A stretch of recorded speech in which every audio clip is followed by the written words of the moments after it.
Bienvenido a Reacciones y Perspectivas número 19.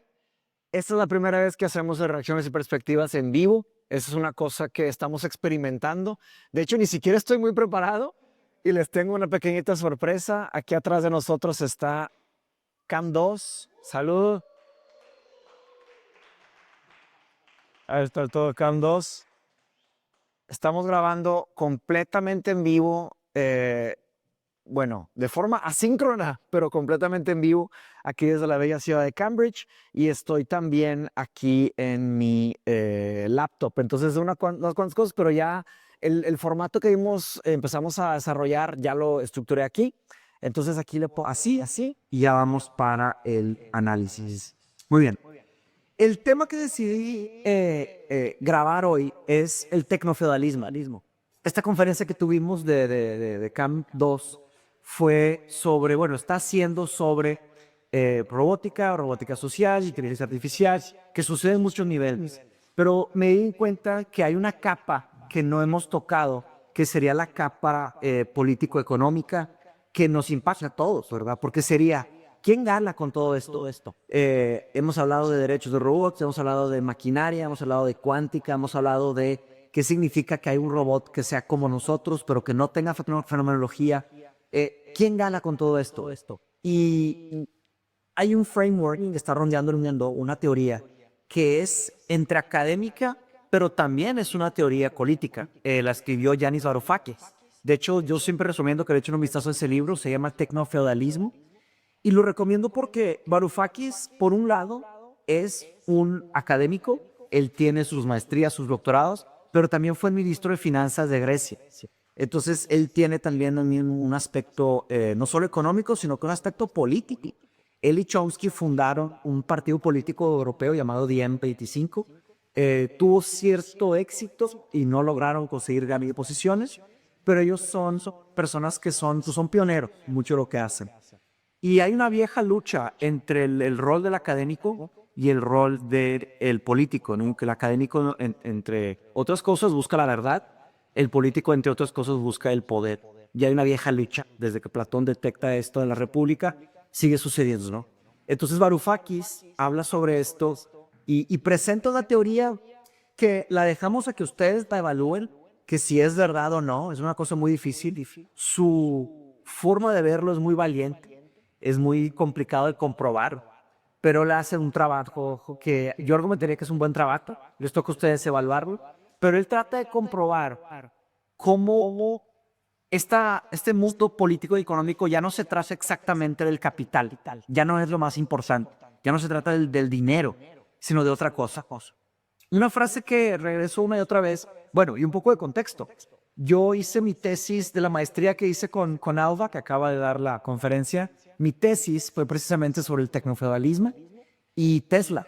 Cómo Tesla quería incorporar una operación extractivista, y yo argumento que es una operación tecnofeudalista a Monterrey, ahí al norte de México. Querían poner una Gigafactory y yo analicé el impacto socioambiental, el impacto social, utilizando tecnofeudalismo.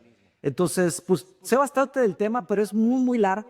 Entonces, he estado haciendo videos, llevo 3 videos, luego los pueden ver, si algunos no los han visto, los pueden ver con calma, pero hoy sería hacer el cuarto, que es lo que sigue, es la próxima explicación. Pero para ustedes que están aquí y para los que están allá en casa y no han visto todavía los demás videos, voy a hablar muy brevemente de las primeras partes para que tengan un contexto de qué es el tecnofeudalismo, cómo funciona, y luego vamos a leer un poco de mi tesis, que es la parte 4. La tesis no está publicada, la voy a publicar en mi segundo libro, que no sé cuánto me vaya a tomar, pero una de las frases que puse como que sintetizando esta idea de tecnofeudalismo es esta. En el capitalismo, el poder deriva de la propiedad del capital. En un sistema feudal, el poder deriva de la propiedad de la tierra. La teoría de Varoufakis sostiene que en una era emergente de tecnofeudalismo, el capital de nube se crea y reproduce dentro de un mercado laboral no asalariado a través de la dependencia de los usuarios de los dispositivos digitales y de los datos que estos dispositivos crean. Entonces la idea es que se está construyendo frente a nuestros ojos, bueno, se llevan muchos años construyendo frente a nuestros ojos lo que se podría llamar como un tipo de terreno digital, como la tierra feudal, la tierra digital. Y todos estamos ahí. Nadie escoge a la tierra a la que pertenece, simplemente se te da un celular en algún punto de tu vida, entre que lo escoges o se te da, ¿verdad? Pero todos estamos ahí trabajando para ellos.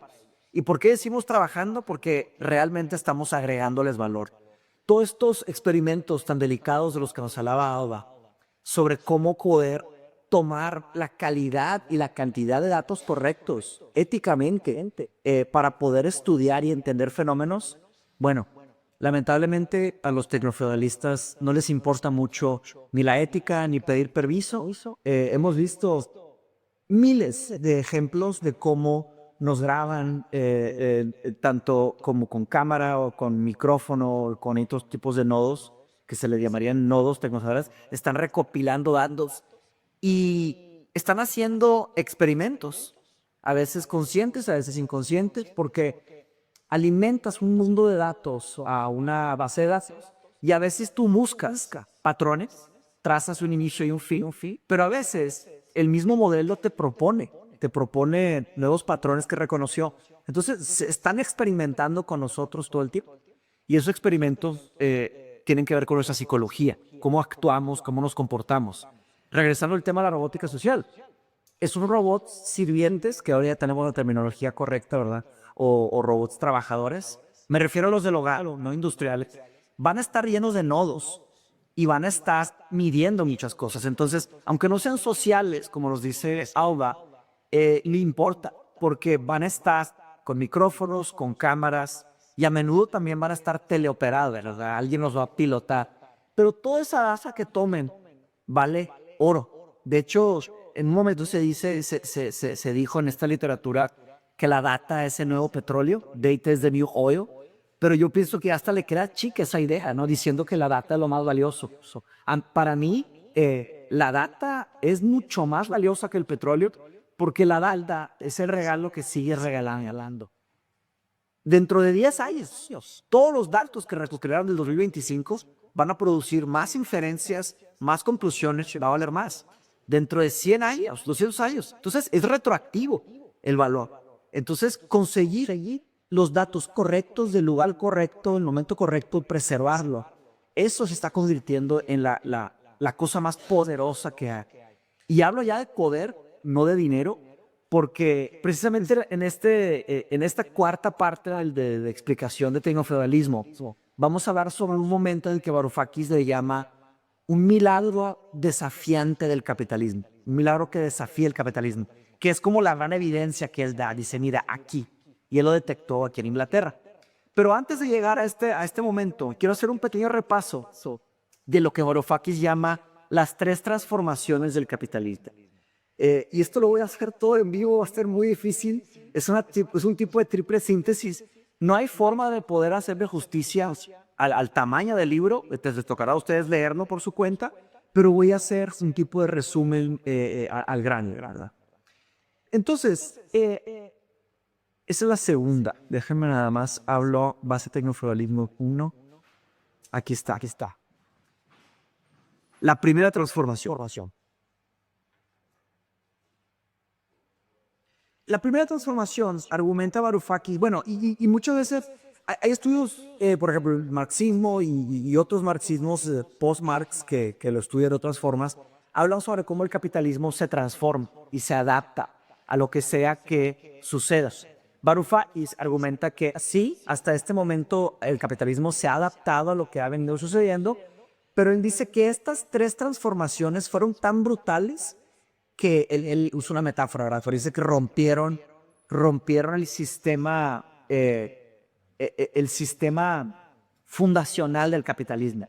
Y ya estamos hablando de un sistema categóricamente diferente, que ya es diferente por categoría.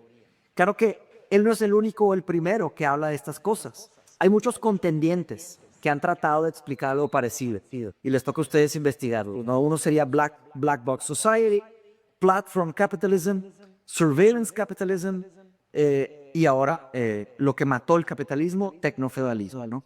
Pero la idea básicamente es que hay otra, la extraña muerte del neoliberalismo o un neoliberalismo autoritario. Entonces, hay mucho siendo dicho sobre esto. Pero interesantemente, el tecnofeudalismo, este libro, emerge entre las posibles teorías, por lo menos a nivel de, pues sí, en algunos rubros académicos, pero muchos rubros populares. Eso no significa que es el que ya va a quedar, ¿verdad? Entonces, para que piense que hay mucha especulación, no se sabe bien cómo va a ser. Pero en fin, la idea es que el capital de nube es un tipo de capital diferente que todos los demás. Capital de nube sería recopilar con máxima calidad y con máxima variabilidad datos multimodales, en video, en audio, en haptic, por ejemplo. Haptic es de sentimiento, de toque, y todo tipo de datos que se les puede ocurrir, juntarlos y producir modelos, entrenar modelos de inteligencia artificial con todo esto. Y el punto es que precisamente es exponenciales, se van construyendo de lo pasado. No es como que se desperdicia, simplemente se utiliza y avanza. Y el punto es que todos estamos trabajando para ello. Porque la pregunta es, ¿cómo llegaron a valer tanto esas empresas? ¿Cómo pueden tener esos números, esos resultados, esos controles? Simplemente es, Varoufakis argumenta, porque tienen una mano de obra gratis de miles de millones de trabajadores, todos nosotros. Y yo siempre juego, pero también, por ejemplo, mi hija está trabajando para ello. Tiene 2 años y medio, 3, pero ya está agregando valor a alguna base de datos. Entonces están entrenando algún modelo todo el tiempo, ¿verdad? Piensan en las redes sociales. Y todos son experimentos muy peligrosos porque están jugando todo el tiempo con la psicología, ¿verdad? Y vieron a Alba cómo hablaba sobre temas emocionales, temas familiares, temas hasta de identidad personal, ¿qué somos? Regresando a la conferencia de Carlos. Y obviamente, ya que hablamos hacia adelante de robots, pues ¿quiénes van a ser los dueños de los robots? Por lo menos al principio. Y que si preguntamos que esté conectado con Internet, por lo pronto tiene que, aunque en teoría se pueden hacer modelos desconectados de Internet, ¿no les conviene? ¿No les conviene? Un ejemplo ideal que pienso que alguien que logró ver esto antes que muchos fue Elon Musk. Elon Musk argumenta que Tesla no es una compañía de carros. Él argumenta que es una compañía de robots. Porque en sí la idea del carro ya se está trascendiendo. Un Tesla está rodeado de sensores que graba hacia afuera y graba hacia adentro. Y hay experimentos que, ni siquiera son los experimentos, te dicen que cuando tú terminas un día de usar el Tesla, pues está siempre conectado al Internet o se conecta al Internet y manda datos. Esos teras y teras y teras y terabytes de datos, de video, de todas las carreteras, de todos Estados Unidos, ¿quién creen que lo tiene? Pues Tesla. ¿Y quién creen que lo va a usar? Pues Tesla. Por eso, cada carro autónomo, el producto no es exactamente el carro, así como el celular, ¿verdad? A veces te compras un celular, pero te están utilizando a ti para mejorar sus productos. Ahora te compras un carro, te van a usar a ti para mejorar los productos. Estamos entrenando sus modelos. Entonces, la idea es básicamente se está acumulando un nivel de poder nunca antes visto y que ya está por encima de los gobiernos y otras cosas. Pero en fin, ¿cómo lo puede comprobar? La primera transformación, dice Varoufakis, empieza con Roosevelt, cuando Estados Unidos se mete a la Segunda Guerra Mundial. La economía de Estados Unidos cambia a una economía de guerra y se centralizan los gobiernos y los precios. Este acuerdo que se estaba estableciendo permitía ventas garantizadas, dice Varoufakis. El gobierno de Estados Unidos dijo, a ver, yo les garantizo ciertas compras para garantizar la economía y preservar y poder financiar la guerra de una manera, ¿no? Y surtir la guerra. Entonces, ahí se hace un tipo de alianza entre la parte privada y la parte gubernamental en Estados Unidos. Y se forma lo que el economista de Harvard, John Galbraith, reconoce como la tecnoestructura. La tecnoestructura sería esa alianza como, pero no necesariamente los dueños, sino que los ingenieros, los abogados, los legisladores, tanto en la parte privada como en la parte política. Hubo un tipo de alianza muy poderosos.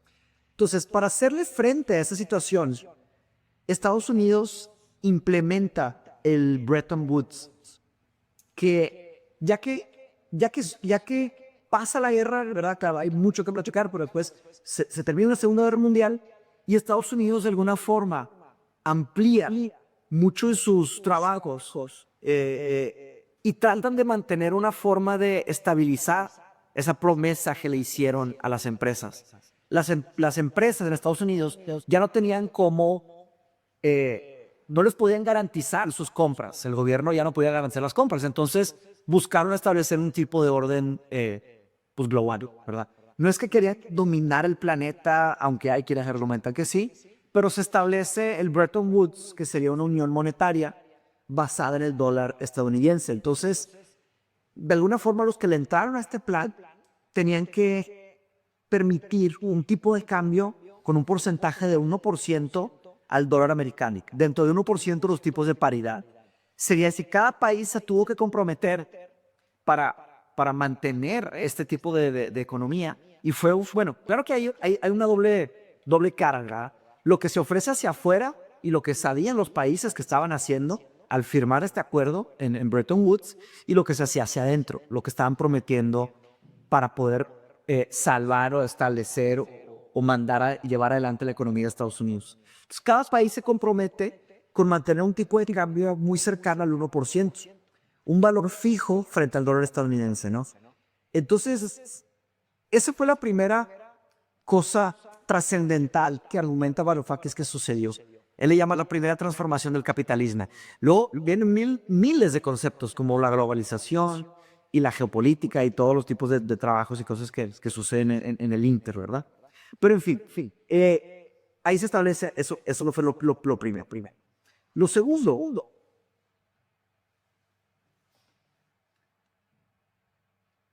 y de nuevo, estamos haciendo un tipo de repaso general y luego vamos a ver preguntas, ¿no?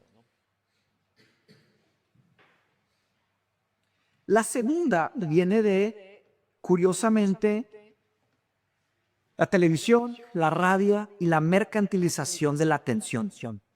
Esto se traza a un sobrino de Freud. Se me escapa su nombre, no sé si alguien se acuerda cómo se llamaba el sobrino de Freud. Bernays. Se apellida Bernays, pero en fin. A la hora que surge la televisión, no era rentable vender programas de televisión hasta que salió la televisión a cable. Pero el cable fue una invención muchos puestos. ¿Cómo se financiaba la televisión? Con anuncios. Fíjense lo maquiavélico aquí, ¿verdad? Entonces, tú tenías teles, te comprabas la tele. ¿Sí? Vamos a poner para... Ya. Ajá. A ver. No, aquí sí. Nada más se apagó la pantalla. Ok. Sí. Entonces, se dieron cuenta que para hacer dinero tenía que vender anuncios. Entonces empezaron a hacer los primeros grandes estudios de comportamiento psicológico de los consumidores. Y esto se descubre utilizando técnicas, sí, psicoanálisis, pero también más psicología, me llaman pop psychology o folk psychology, para entender cómo la gente reacciona y cómo vendernos cosas. Se dieron cuenta que el negocio estaba más bien en vender productos a la gente que estaba con la atención capturado, la mercantilización de la atención. Y esto se integra a la tecnoestructura. Sí, se integra a esa estructura privada, política, mercantil de la atención. Obviamente ya se están imaginando a dónde va todo esto. O sea, los celulares, lo que nos hacen, pero también antes de eso, cómo las campañas políticas se transformaron también. Los mismos gobiernos empezaron a abordar estas técnicas de influencia mundial, de atención en masa. Entonces, por un lado, el Bretton Woods le daba a esas empresas masivas americanas influencia mundial, pues ahora el dólar, ¿verdad? La conversación era en dólar, y obviamente el inglés pues, también se acelera definitivamente bastante. Y ya esas tecnologías como la radio, la televisión, que se empezaron a masificar y cruzar fronteras, permitían la atención de las masas. Y eso permitió las persuasiones técnicas publicitarias. Como ya les adelanté, los programas de televisión no eran rentables hasta el cable, hasta la televisión, hasta que pagabas cable y era una suscripción, ¿verdad? las primeras suscripciones de Cablevisión, o todos se van a acordar de esas, DirecTV, Sky, todas esas, pero en fin, eran suscripciones y ya tú pagabas un servicio, pero también tenía anuncios, en fin, es toda una conversación. Creo que no todo. Luego está HBO, que ya no tenía anuncios, pero en fin, ya pagabas por esto. Ahí se hizo lucrativa la televisión. Pero el tema era capturar la atención de los espectadores. La mercancía no de programa, sino que la atención de los telespectadores. Tú eres el producto. Es la típica, ¿verdad? Por eso mucha gente cuando dice, tú no eres el producto. No, perdón, tú eres el producto cuando compras un celular. Sí, mucha gente piensa eso, pero también es falso. No es que tú seas el producto. Tú no eres el producto. Tú eres muchas cosas, entre ellas eres un consumidor mientras están vendiendo cosas, pero también eres un trabajador. Tú eres un trabajador. Entonces tú estás refinando modelos sin que sepas, sin que quieras, te guste o no. Y en fin, en ese video exploré una película que no sé si Valder la ha visto, a su papá le encanta el cine, Videodrome. Es una película ochentera, pero habla sobre comparaciones de cómo la forma en la que lo que se nos presenta por la tele entra de una manera medio violenta a lo que pensamos. Y la frase era una película, es un rifle de terror, pero creo que habla claro y fuerte de de la mercantilización de la atención. Primero controla tu mente y después destruye tu cuerpo. Bueno, tenía efectos físicos en esa película. Y básicamente hay una frase que yo alteré de esa película que hablé sobre cómo la batalla por la mente del mundo se está librando en los nodos tecnofeudales, ¿no? Porque la película argumenta que la batalla por controlar la mente humana estaba sucediendo en la tele y en la radio. Hoy en día, ¿dónde está sucediendo el control mental, control global? En la bolsa, en el celular. Pero yo me arriesgo que es más allá. No es solo el celular, es en los nodos tecnofeudales. Los robots van a ser increíbles nodos tecnofeudales, ¿no? Pues eso, en fin, ahí luego echen un vistazo, lo pueden ver. Y después, Carissa Bellis entra en juego porque ella nos explica en su libro Privacidad es Poder cómo surgen todas estas ideas del mundo digital. Ahora sí, redes sociales, Google, Internet, todo esto. Porque Larry Page y Sergey Brin, los fundadores de Google, en la década de 90, con su algoritmo PageRank, que de hecho fue inspirado en citas académicas, cómo organizar citas académicas, se dieron cuenta que no funcionaba. Y ellos tenían muchos inversionistas, invirtieron millones de dólares en su nueva startup. No sé si se llamaba Google, pero no estaba dejando dinero. El dinero no estaba ahí. Y eso estaba haciendo impacientes a los inversionistas. Se dieron cuenta, Larry Page y Sergey Brin, así como los vendedores de los años 60, que el modelo de negocio no está en vender productos por Internet, sino en recopilar datos personales para vender anuncios. Entonces, se copiaron del modelo de la televisión, el primer modelo de la televisión, no el de cable, para usarlo en Internet. Ahora, está mucho más maquiavélico que un mero comercial, ¿sí? Porque los niños, todos nosotros vimos comerciales de chiquitos, ¿verdad? Pero el comercial era genérico, tenía que apelar a las masas. Hoy en día no. Por eso yo argumento que no hay un Internet. Hay tantos Internets como personas. Cada quien tiene su Internet. Te tiran con láser, te tiran a lo que tú. Claro, puede que no sean muy exitosos, pero son muy perseverantes, ¿verdad? Yo le estaba diciendo a Fintan, un amigo académico que pronto conocerán, hay un episodio de Sangre y Suerte de él. Le dije, ellos no tiran con escopeta, como en los 60, ¿verdad? Con los comerciales, tiran con sniper. Y me dijo, Mateus, ya quisieras o que fuera sniper. Son láseres de los Stormtroopers de Star Wars. Tiran taca y son balas infinitas. Y nos están tirando con mucha precisión, ¿verdad? Y se me hace mucho más interesante que verlo de esta manera. Entonces pues, se decía que el petróleo era el nuevo, oil is the new gold, se decía, que el petróleo es el nuevo oro. Y luego alguien dijo, los datos son lo petróleo. Y yo argumento que no, los datos son infinitamente mejores en eso que el petróleo. ¿Okay? Esa es la segunda transformación del capitalismo. Pasamos a la tercera. Claro que obviamente se tienen que imaginar la complejidad de, primero, idear un argumento de este nivel, luego hacer que atar todos los cabos y luego dejar todo lo que queda suelto, es un trabajo titánico que mucha gente critica, pero hay unas partes tan difíciles de ignorar. Por eso ha avanzado su trabajo. Pero de nuevo, insisto, esto es un resumen. Les toca a ustedes leerlo por su cuenta. La tercera metamorfosis que se produce en el 2008, que es la crisis financiera. Entonces el gobierno estadounidense, la Financial Crisis, ¿verdad? Hay películas que la exploran también, pero en fin, ¿cómo Estados Unidos rescata a los principales bancos? Tiene origen al final de los 60s, cuando fracasa el sistema Bretton Woods, argumento Varoufakis. Están conectadas estas metamorfosis.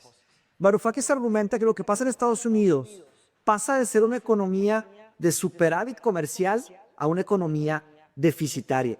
Entonces, básicamente, y viene con Nixon, que se van a acordar de esa parte, que de pronto Nixon ya dice, bueno, una cosa que no mencioné y les pido disculpa, que este tema de la paridad del dólar y cada moneda tiene que estar respaldada por oro, y supuestamente el dólar también. Y en un momento ya Estados Unidos dejó de tener superávit, es decir, que entraba más dinero de lo que salía de productos, empezó a tener un déficit y ahí hubo un problema. Y ahí la verdad, tampoco soy especialista en eso, pero tendríamos que meternos porque Nixon anuncia que tanto Europa y Japón quedan expulsados de la zona del dólar y ahí se acaba el Bretton Woods. Sí. Si alguien quiere aportar sobre esto, más adelante lo podemos hacer. Pero en fin, se acaba el supuesto Bretton Woods, que por bien o por mal traía estabilidad a la economía global. Se acaba esto y introduce nuevas inestabilidades.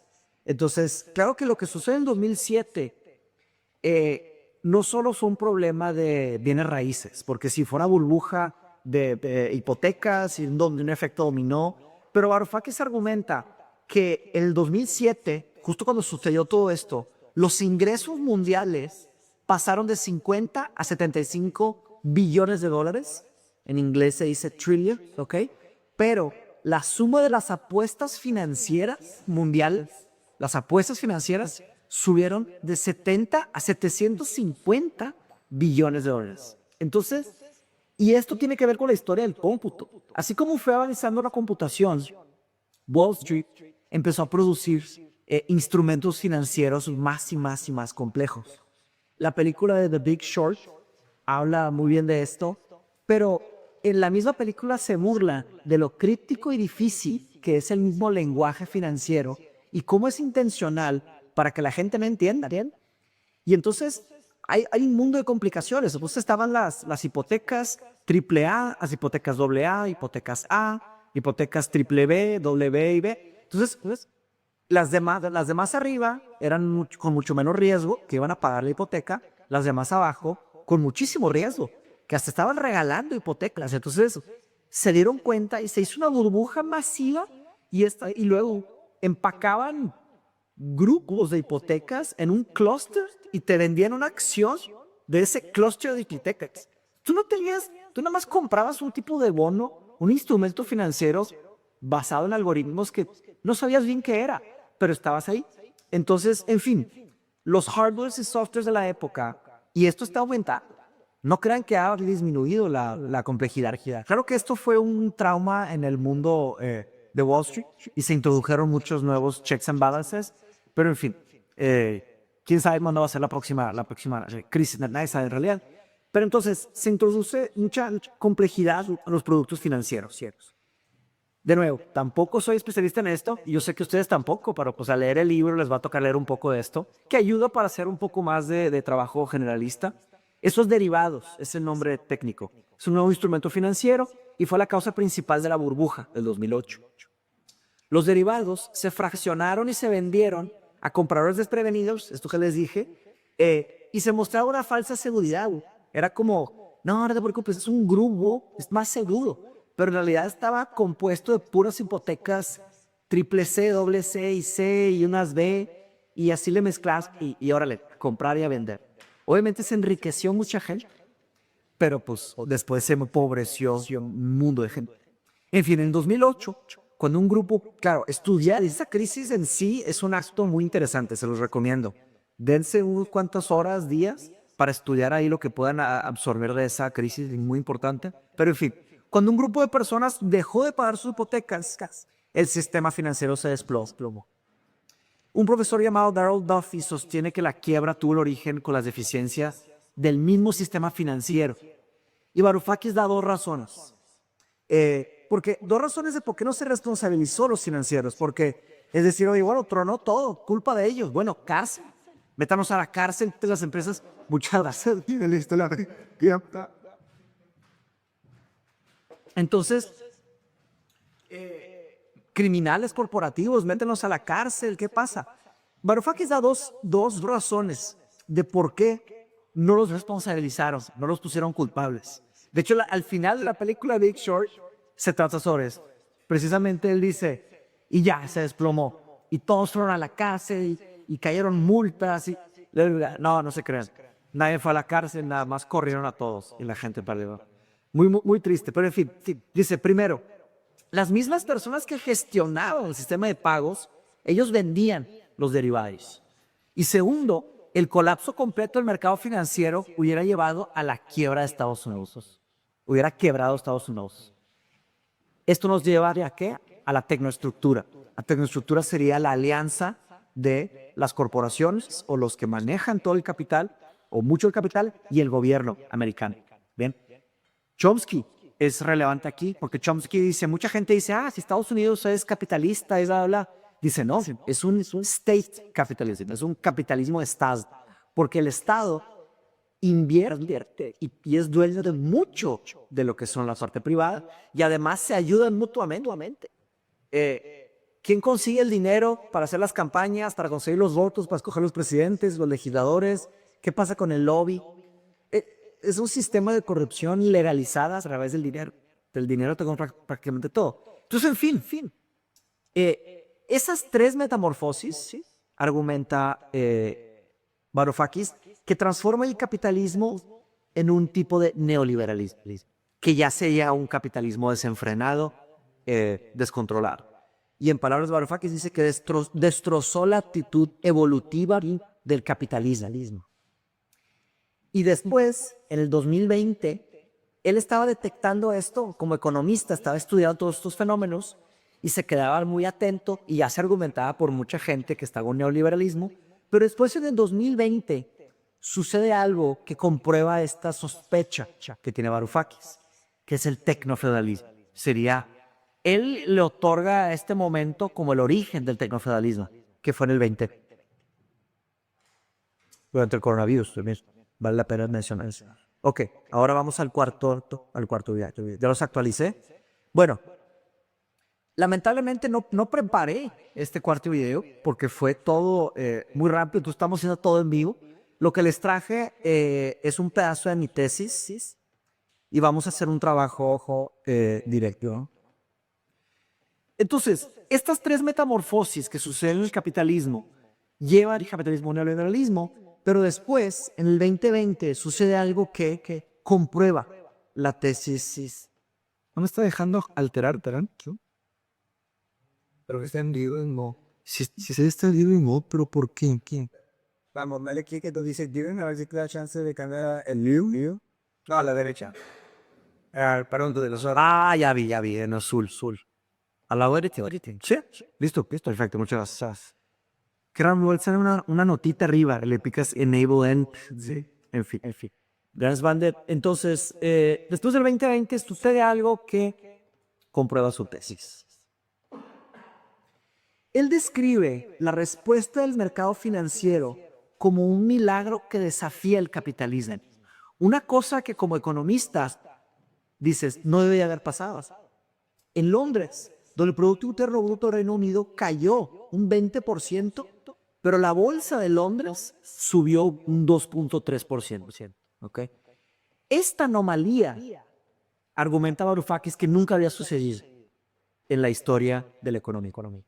Según Varoufakis, esto es que ya no importa, aunque cayó la bolsa el PIB, el Producto Interno Bruto cayó, siguieron acostados. Entonces se siguió aumentando la bolsa. sugiriendo algo muy raro, que ya los inversionistas o los algoritmos que están asistiendo a esos inversionistas ya estaban haciendo algo diferente. Estaban jugando a otro juego. El tecnofeudalismo describe un nuevo orden económico en donde el capital de nube de esas empresas permite operar como señores feudales, obteniendo importantes beneficios de cada operación de los feudos y ejercen un control sustancial sobre las economías y las sociedades. El punto aquí es que ya es otro juego. Ya exactamente quién tiene más dinero, eso no es importante. Porque el entender la psicología humana y el poder predecir comportamiento es algo mucho más valioso que tener unos cuantos dólares más.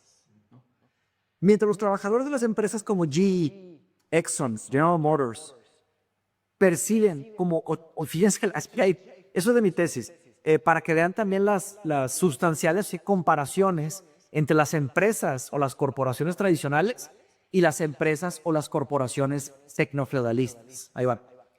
Mientras GE y todas estas, alrededor del 80% de los ingresos de la empresa se iban en salarios y sueldos a los empleados, ¿ok? Los trabajadores de las grandes empresas tecnológicas reciben menos de 1% de los ingresos de las empresas. Se fija la diferencia paradigmática de aquí. Y luego hablan sobre cómo la inteligencia artificial y la robótica van a ser un mundo más justo. Desde ahí se acabó toda esperanza de argumento, ¿verdad? Eso se debe, y obviamente, si quiero hablar de países, ¿cuáles son los países que piensan ustedes que van a quedarse con ese 1% de ganancia? ¿Dónde están viviendo los individuos que se van a acercar con eso? Y luego todo lo que junten, ¿cómo lo van a reinvertir? Van a comprar más chips, van a construir más data safe. Entonces, eso quiere decir que la mayor parte del trabajo, esto se debe, según Varoufakis, que la mayor parte del trabajo lo hacemos nosotros, miles de millones de personas, de forma gratuita. Somos siervos de la nube, dice Varoufakis. Él nos llama cloud serve, ¿ok? Para explicar este concepto, se me hace un imaginario genial, Varoufakis. Esta es una cita del libro, la página 89. Te dice, mira, imagínate que te transportan, ¿ok? Te transportan a una ciudad llena de gente que está ocupada por sus quehaceres. La gente compra y venden aparatos, zapatos, ropa, libros, canciones, juegos, películas. Al principio todo parece normal. A donde te mandaron, ¿verdad? Te transportaron ahí. Hasta que empiezas a notar algo extraño. De hecho, todos los edificios le pertenecen a un compadre llamado Jeff. Puede ser que él no era el propietario de las fábricas que producen los artículos que se venden en las tiendas. Pero él es dueño de un algoritmo que se lleva una parte de cada venta. Y él decide qué se vende, qué no se vende, cómo, cuándo y por qué. Y aquí está muy cortito, ¿no? Se desarrolla ya y hay muchísimo más que desarrolla. Pero nomás puse eso para darnos cuenta de lo que realmente está pasando cuando estamos usando una plataforma, ¿no? Y una comparación interesante, también para nosotros latinoamericanos, sería como cuando nos colonizaron y nos intercambiábamos oro por espejos, ¿de acuerdo? Y yo sé que hasta es medio mala comparación, había que entender y comparar, pero eso estamos haciendo. Nosotros estamos dando algo y estamos ahorita produciendo materia prima para sus molinos filosóficos, para sus molinos tecnofeudales, ¿verdad? Espero que estemos produciendo materia prima para sus molinos filosóficos, para que se pongan a pensar y a producir argumentos. Pero el punto es que estamos dando algo mucho más valioso de lo que nos están quitando. Por eso el celular y el internet, y vas a un aeropuerto, internet gratis. Pues autorizas cookies. Oye, dale, necesito checarlo. Y lo matas. Estás dando algo pero precioso, valiosísimo, que estás dándoles acceso a todo lo que produces y probablemente instalan cookies y todo lo que vas a producir. Le sigues dando fuerza a ellos. ¿Está? ¿Una duda? Ok. Entonces, eso es parte de mi tesis. Como he mencionado, mi tesis analiza Tesla desde la perspectiva desde un lente tecnofeudal, desde un framework tecnofeudalista. Para apreciar ese nuevo enfoque, es fundamental considerar la estrategia general de la empresa, tratando las fábricas, vehículos, cargadores, no solo como artefactos, sino como nodos de recopilación de datos. Lo que llevé a concluir en mi tesis, entre otras cosas, es que todas esas palabras que se usan para explicarnos cómo funcionan los aparatos son mentiras. En realidad hacen otra cosa. ¿Ok? O son dobles verdades o dobles mentiras, ahí tendríamos que, o significan varias cosas al mismo tiempo y no. Pero, ¿qué hace un carro de Tesla? O un celular, si quieres. Hace unas cosas, pero al mismo tiempo está haciendo un mundo de otras cosas. Cuando te venden el celular, te explican unas, no te explican picas. Pero también las antenas de Wi-Fi, también 4G, 5G, también GPS, también lo que se te ocurra. Son formas de recopilar datos para entrenar también. Y bueno, no sé si van a entrenar, probablemente sí, pero lo están recopilando. Y están recopilando a nivel satelital. Ahora, lo que yo vi en la robótica es que la robótica va a recopilar una nueva forma, una nueva categoría, una nueva clasificación de datos, que son datos de tu casa. Adentro de tu casa te van a poner un nodo tecnofeudal lleno de sensores, cámaras, micrófonos y cosas, y te van a hacer firmar, ¿verdad? Autorizar términos y condiciones, que de cajón van a ser 20 páginas más. Cada año le van a agregar 3 páginas que nunca vas a leer. Y estamos aceptando todo el tiempo términos y condiciones. Y estamos aceptando. Estamos dándoles horas, recibiendo espejos. Se puede contraargumentar, pero hay algo ahí que permanece. Entonces,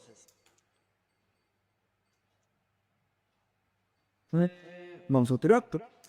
En la retransmisión web de los resultados financieros, esto fue de mi investigación, el primer trimestre de 2024, Elon Musk argumenta, esto ya se los he dicho en el pasado, Elon Musk argumenta que ver Tesla como un fabricante de automóviles es malinterpretar su modelo de negocios. La mayoría del mundo ve Tesla que hace es caro. Entonces la mayoría del mundo malinterpreta el modelo de negocio de Tesla. Según Musk, y esto está en video, es una empresa de robótica e inteligencia artificial. Varoufakis sostiene que la única razón, esto es de Varoufakis, que las acciones de Tesla valen $135, mientras que las de Ford valen 12 y las de Volkswagen valen 13. Esto fue en la época que yo hice la investigación y está lleno de citas, ¿verdad? En un futuro les podré mandar esas citas, pero es precisamente porque las fábricas de Tesla, los carros, los coches, los cargadores, se fabrican y se conectan a una red de manera que produce capital de nuevo. Pregúntese también por qué Elon Musk decide comprar Twitter.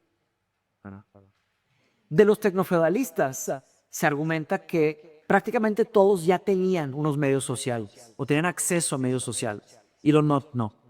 Y él dijo, se me está perdiendo una parte esencial de datos. Entonces, unificar todas estas bases de datos produce más y más y más inferencias y conclusiones y estructuras una interfase de miles de millones de dólares con chip NVIDIA, ¿verdad? El tío Jen, con máxima calidad, máxima eficiencia y empieza a producir modelos cada vez más multimodales, cada vez más aplicados a diferentes aplicaciones. Eventualmente ellos piensan que generales, que hacer un tipo de inteligencia general. Claro que, de nuevo, regresamos al problema de la palabra inteligencia, etc.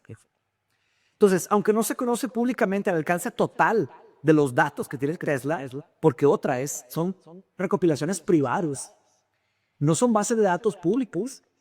Todo lo que juntan, cada persona que compra un vehículo o compra un celular, todos nosotros aceptamos términos y condiciones y se queda.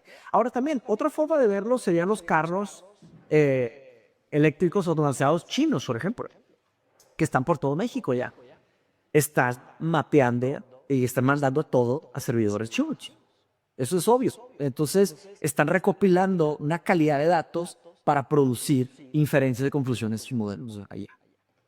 Entonces, eso es que los sistemas avanzados y análisis de datos están muy integrados en su proceso de fabricación. De hecho, también argumentó Musk que la Gigafactory, la fábrica, es un producto cargada, es un robotote, es un tipo de robot masivo.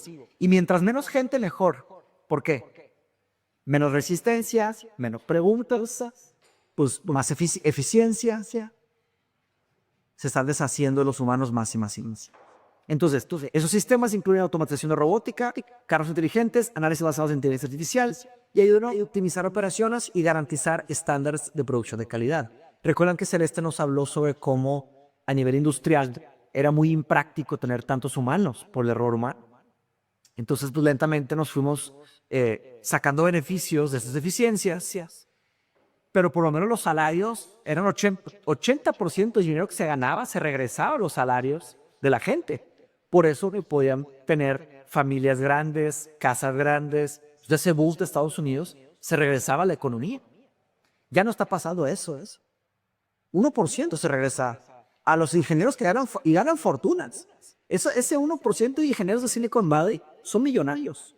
Ganan 1% de todo lo que ganan.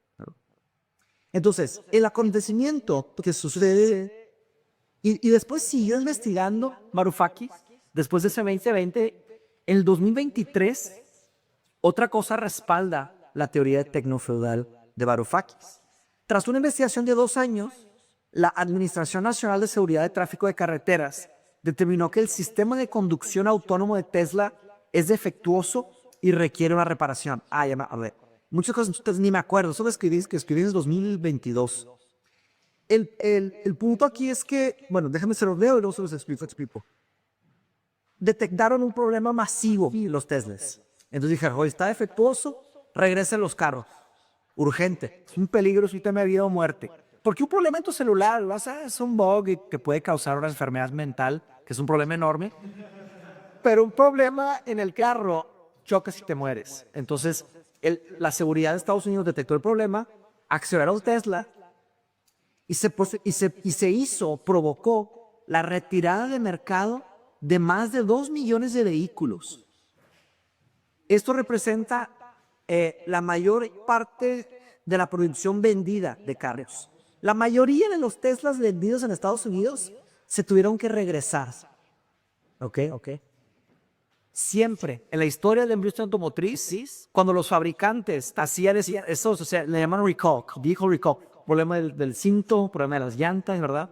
Las acciones se desplomaban porque los inversionistas decían, oye, pues tiene problemas operativos, calidad más profundo, se reevalúa el mercado, la empresa esa, pero, y eso es un pero enorme, a pesar de la gravedad de la situación, las acciones de Tesla subieron sus acciones. Okay. Eso otra vez, es el patrón que se dio cuenta Varoufakis, que empezó a detectar. Y estoy seguro que ahorita en 2025 ya detectó muchísimos de estos. Emula lo del milagro que desafía el capitalismo. Entonces hay analistas también que contraargumenten, hay que hacer cursos también, que las acciones no perdieron valor porque la empresa no tuvo que retirar también físicamente los vehículos, tuvo que lanzar la actualización. Pero en muchos casos también tuvo que regresar a los carros. Pero en cualquier caso, otras empresas también habían hecho esto y las acciones sí habían se habían desplomado.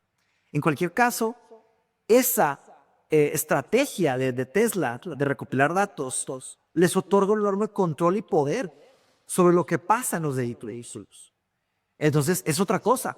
Tú cuando compras un carro sin sensores, te compraste el carro, es tuyo, lo manejas. Nadie le va a coger a tu carro. Con estos carros tecnofeudales, ¿no? Por ejemplo, Tesla puede desactivar tus funciones, puede apagar un vehículo con ciertas actualizaciones. Entonces, te controlan tu carro, te pueden controlar tu carro. Hay añadir una función que permite a los conductores eliminar el acceso remoto de Tesla del mismo coche. Entonces, aunque esto no está del todo claro de a dónde nos va a llevar. Muy bien. Entonces, regresamos a full screen. Muy bien.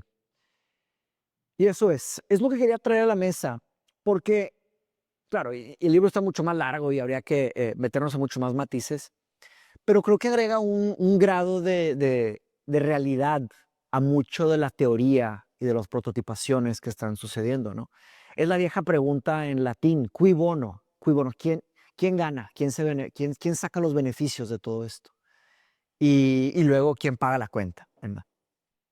Pero bueno, pues preguntas, comentarios. Edu, ¿puedes venir, por favor? Entonces lo que vamos a hacer es... creo que ya sé lo que puedo hacer. Puedo agregar aquí.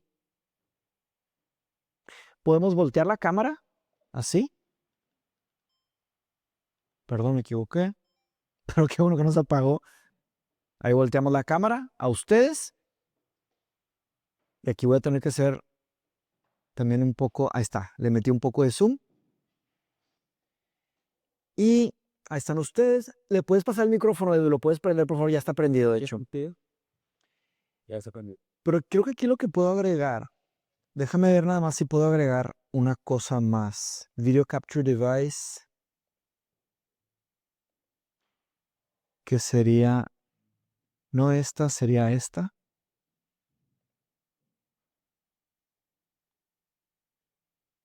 ¿Y la tengo que poner arriba o qué? No.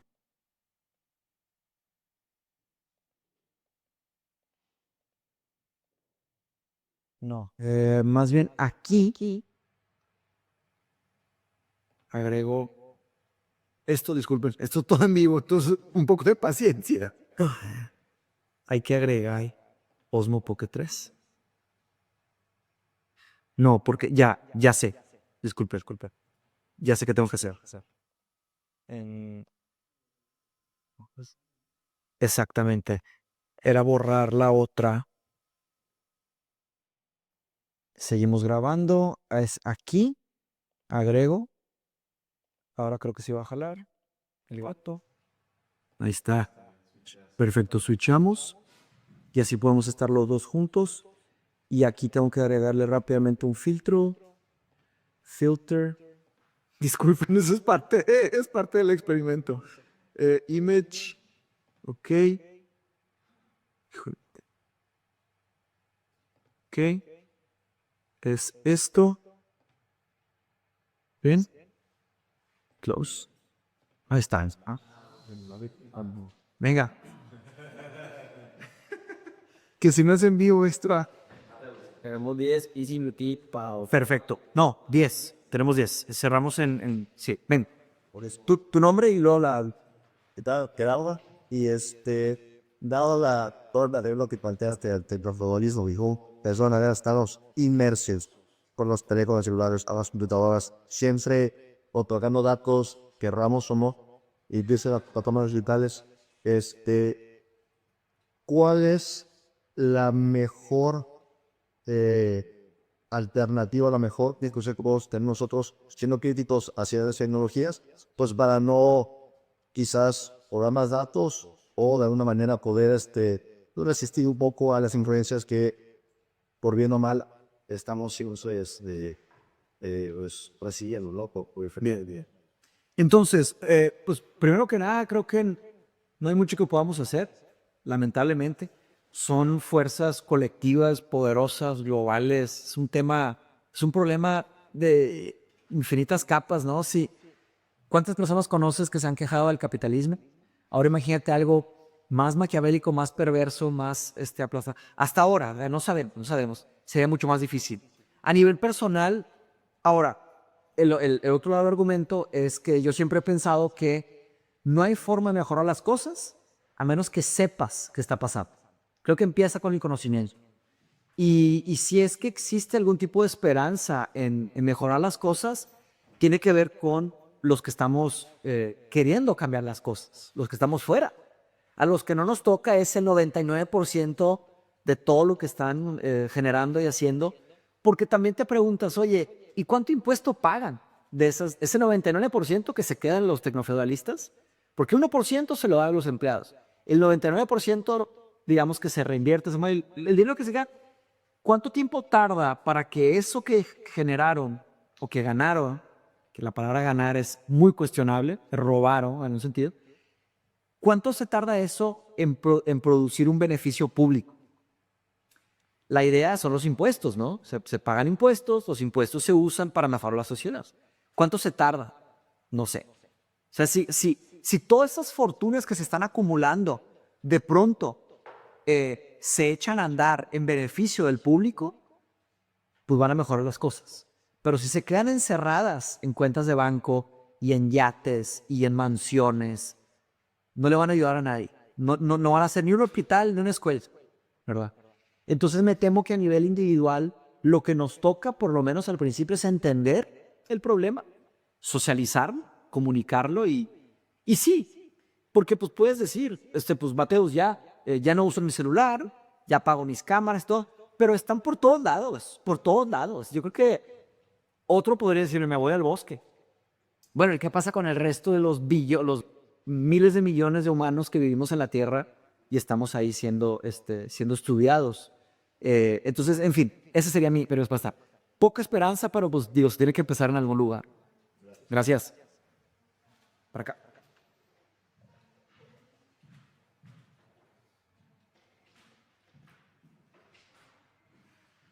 El tema es interesante, pero es como decías en una ocasión, ¿no? Es un poco lo mismo con diferentes formas. A mí me parece que el tema de cómo estamos estructurados implica finalmente siempre vivir una jerarquía de poder. Y por es un tema de concentración de poder. Para finalmente, en un último de los poderes es y ha sido el dinero. Imperios se han iniciado, han peleado por acapararlo. Y sigue siendo más o menos lo mismo. Al final del día le cambiamos diferentes nombres, ¿no? Que es el de la patria, que esto más causa, atrás de todo eso siempre hay como dinero. Entonces, es difícil salirse de eso porque me da la impresión que esto viene y se va a dar. Pero no está tan mal desde donde yo lo veo, porque antes quien tenía el poder, lo que pedía era querida, porque era ganar territorio, era peñar hierbas, era hacer cosas. Después era con mano de obra, esfuerzos. Después tu conocimiento, tus habilidades, ¿qué puedes hacer? Hoy es tus hábitos, tu información para predecir tus temas conductuales. Mañana lo mejor va a ser tu privacidad, lo que te quieran intentar. Pero siempre hay alguien que va a estar ahí un poco lucrando porque tiene la capacidad de con su entorno. Entonces, creo que el tema sigue siendo open mismo desde hace siglo.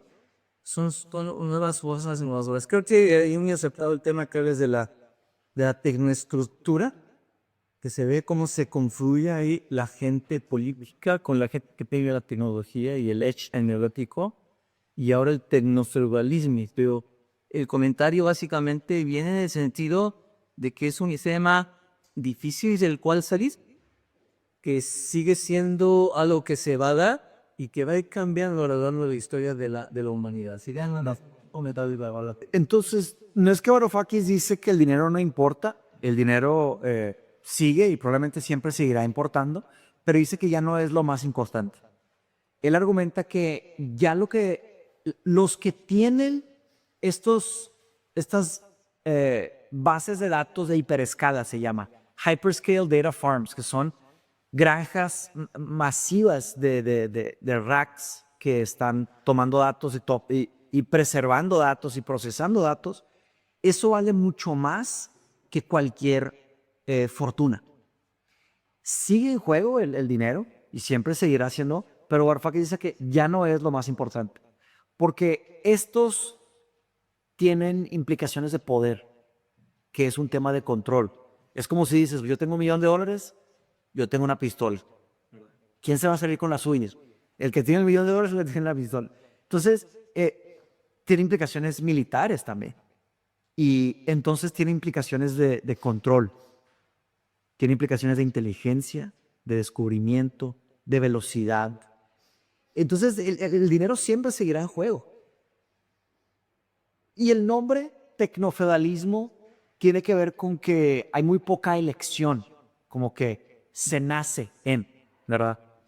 Y claro, en el capitalismo tampoco tenías mucha opción, tenías que trabajar, ¿verdad? Tienes que trabajar, sí o sí, o si no te mueres de hambre, que sería la otra opción. Pero y otra, yo no estaría tan desacuerdo de un tecnofeudalismo si pudiera producir circunstancias más justas, ¿ok? Porque hemos platicado, en los años 50 era una cosa trabajar, tener hijos, ¿verdad? Tener una casa. En los 70 era otra. En los 2000 es otra.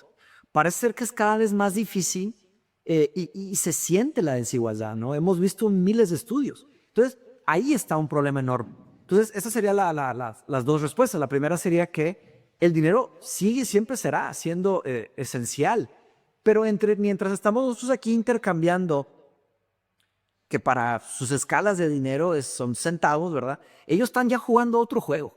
Están jugando a abrir la mente humana. Están metiéndose a nuestro cerebro, están metiéndose a nuestros corazones, están entendiendo nuestros miedos, están entendiendo nuestros sueños, quieren predecir comportamiento.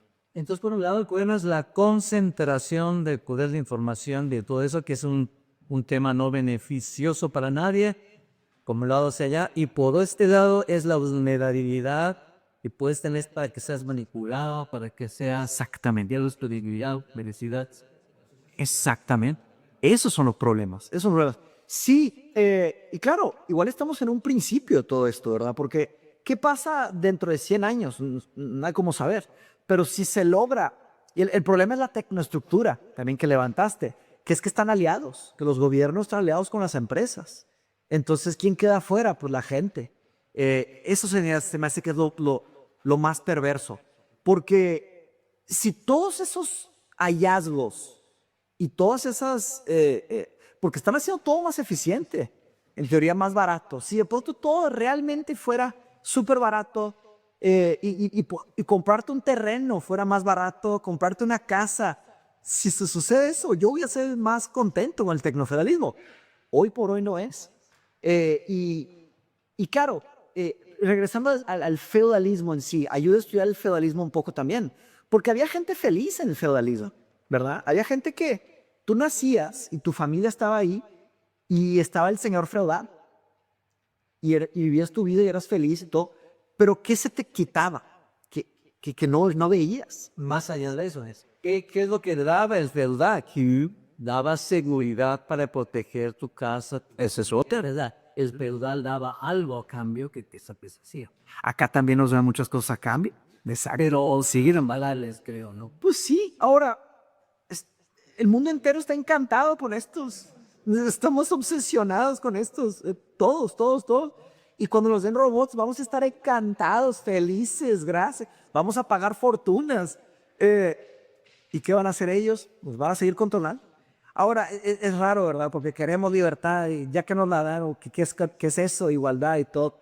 Hay un mundo de conversaciones que tener, ¿verdad? Yo lo que quise es poner eso sobre la mesa para que se detonaran conversaciones. Gracias, Arturo. ¿Alcanzamos una más? Una última. Ah, ya estaba. Hay algo de acá entonces. No, acá. Gracias, sí, yo soy Pedro. Bueno, nada más es interesante que habrá sido habido a lo largo de la teoría estudiana hemos transicionado más de diferentes modos de adopción y creo que es muy difícil pensarse desde fuera del contexto actual en el que estamos, en el sentido de que estos modos toman periodos muy largos de transición. Entonces, si quizás tenemos evidencia, o sea, como planteaba de Fakis, y de cómo observamos que esta transición hacia zona o un modelo de tecnofeudalismo cuyo fin es dar la recorrelación de edad de adultos. Y creo que escenarios como este, ¿no? Donde se promueve movimientos políticos y promueve la conciencia son muy importantes porque precisamente como humanidad ya tenemos una inercia, estamos montados en el vehículo.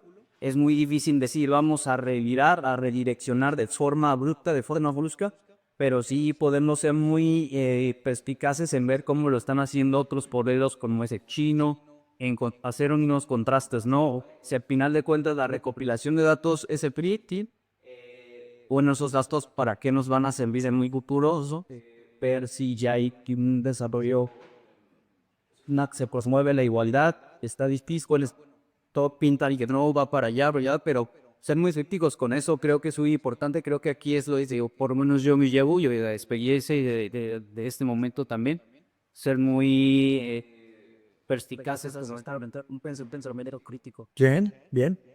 Entonces, los chinos también serían tecnofeudalistas, ¿verdad?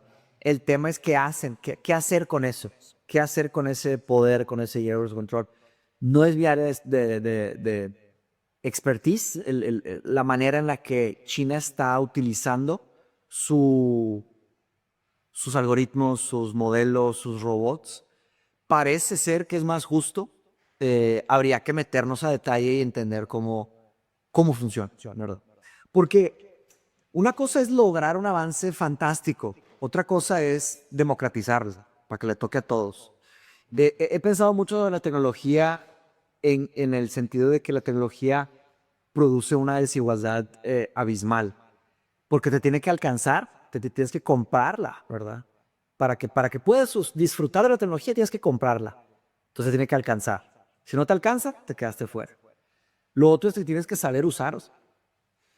No siempre, no siempre, porque a veces la tecnología la puedes disfrutar aunque no te alcance. Por ejemplo, un puente. Tú usas un puente, es tecnología, pero pues no es tuyo. Entonces es una tecnología pública. Tecnología a la disposición del público, ¿verdad? Entonces ahí la primera no siempre es verdad. Pero en la mayoría de los casos tecnológicos te tiene que alcanzar, tienes que pagarlo. Los lentes que usas, que yo uso pupilentes o lentes a veces, es precisamente la excepción de lo segundo que dije, que tienes que saber usar la tecnología. No siempre. Por ejemplo, con los lentes. Aunque no sepas usar la tecnología, nada más, pues por lo menos te los tienes que poner y ya funciona, ¿verdad? Entonces, no tienes que tener no tienes que saber cómo funciona la luz, nada más le picas, se prende, ¿verdad? La usas. Tienes que saber picarle por lo menos. Pero muchas tecnologías tienen esa barrera, tienes que saber aprender a usarlas. Entonces, esas dos grandes barreras, llamémosle, nunca le he bautizado estas dos. Una sería el acceso monetario y el otro sería el acceso epistemológico, de conocimiento. Monetario sería que te alcance comprar la tecnología y epistemológico es que la sabes usar, la tecnología. ChatGPT, por ejemplo. ¿Por qué pienso que ChatGPT es una tecnología que promueve la desigualdad? Primero te tiene que alcanzar. ¿Qué significa? Tienes que tener una computadora, tienes que tener internet. Mucha gente no tiene eso. Pero luego tienes que pagar el mejor modelo. Y segundo, tienes que saber usarlo. Porque ChatGPT lo puedes usar para platicar ahí y estar gastando tu tiempo diciendo tonterías, o puedes hacer un código que nadie ha logrado, o innovar, son aviones esas máquinas. El ejemplo del avión es excelente. Te puedes tener un avión, pero si no lo puedes pilotar, ¿de qué sirve? Entonces, a nivel gubernamental, pienso que el gobierno tiene que trabajar en las dos, ¿sabes? Los gobiernos tienen que romper la barrera monetaria, que a más gente le alcance esto, y segundo, tienen que explicarle a la gente cómo funciona, para qué es y los límites y los riesgos, cosas que no están sucediendo. Lo otro es todo el dinero que acumulen. ¿Qué van a hacer con ese dinero que acumulen? ¿Lo van a reinvertir o se lo van a quedar? En fin, todas son preguntas del actual debate tecnofeudal. Muchísimas gracias.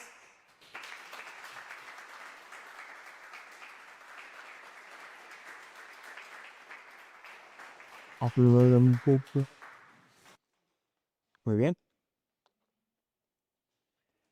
Muy bien, cerramos este episodio raro. Fue una experiencia muy rara, nunca he hecho nada así. Ahí luego nos platicarán qué se sintió, qué les gustó, qué hay que cambiar. Pero bueno, el código para este video, los que llegaron al final, gracias. Escriban Mindshop Travel. Quiero ir a visitarlos por allá, aprender con ustedes y comentenme un poco qué pensaron sobre el video, dónde le atinamos, dónde le fallamos, qué falta, qué sobra, etc. Gracias totales, gracias tecnofeudales, gracias absolutas y nos vemos por acá. Bye bye.